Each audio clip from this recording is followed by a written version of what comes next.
के संगवा ए गौरा कैसे में रहबू शिवाजी के संगवा ए Gaura.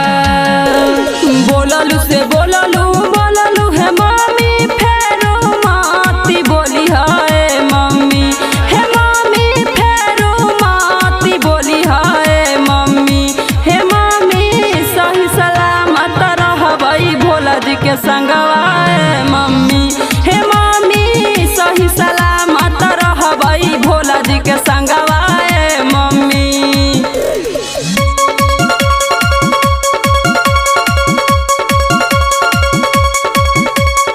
Music by Ranjan Rohit. Nisha digital recording studio Madhuban. पूजलू इतना देवी देवता पैलू बर बौरा हवाए गौरा, हाँ खोजलू बर बौरा हवाए गौरा। हे गौरा कैसे में रहबू शिवाजी के संगवा ए गौरा, हे गौरा कवन पहले तो हर अगुआइया ए गौरा।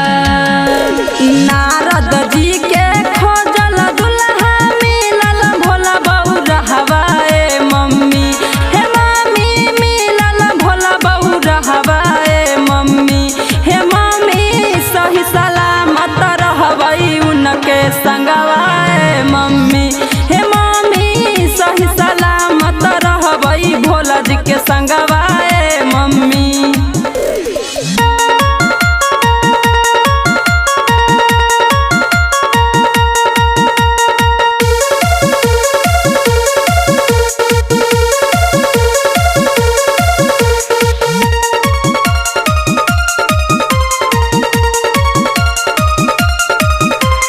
काथिए खइबू के खियाइबू अपना पर बौरा हवा के गौरा, हे गौरा अपना पर बौरा हवा के गौरा।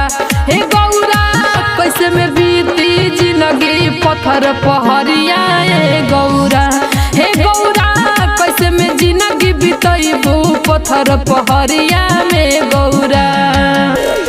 धतुरा के गोला भंगिया के पतिया रोज रोज उनके पियबई ए मम्मी, हे मम्मी रोज रोज उनके खियबई ए मम्मी, हे मम्मी अपन खइबई फल फल हरिया ए मम्मी, हे मम्मी अपन खइबई फल फल हरिया ए मम्मी। ऊंची तो हर लीला रहे पार्वती मीठी तोर बोलिया हे गौरा, हे गौरा मीठी तोर बोलिया हे गौरा। हे गौरा कैसे में रहबू शिवाजी के संगवा ए गौरा, ए गौरा कैसे में रहबू शिवाजी के संगवा ए गौरा।